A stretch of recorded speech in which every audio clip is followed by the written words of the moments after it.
he was there and said nothing for weeks until it became perfectly obvious that Joe Biden was going to absolutely get clobbered by Trump in November. And at that point, that's when he stood. Now, it would have been something if after that event, like the day after, he had said, yeah, I saw him on stage. He looked terrible, and we really need to get rid of him. Even that would have been late, because the reality is that George Clooney has had access to Joe Biden for several years at this point, and Biden's been ailing. But as you say, the timeline doesn't match up. And again, I don't know why Democrats insist on throwing actors out there to pretend that they are the role that they are playing. Right. George Clooney is not a doctor because he was on ER. And George Clooney is not a journalist because he's in Good Night and Good Luck.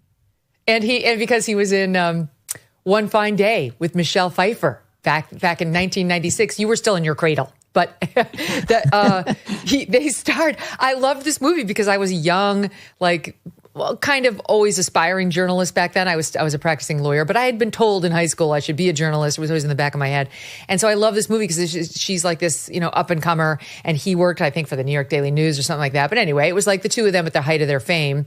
That doesn't make him an actual journalist. And so he's like, who is it? Is it Tom Cruise who tried to be a Navy SEAL, even though he was too old to be a Navy SEAL, and put himself through SEAL training? It's like, you can try to go through the SEAL training. That's fine. You want to see if you can do it. But Tom Cruise didn't come out actually believing he was a Navy SEAL. He doesn't think he can flight fighter jets because of Top Gun.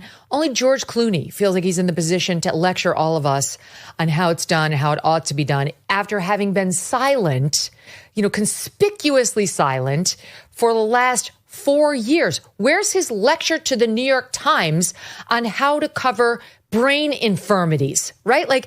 Right now he's upset. He's upset about the press. And to your point, the press is not falling down on the job in trying to cover Trump negatively. They're falling down on the job in plenty of other ways.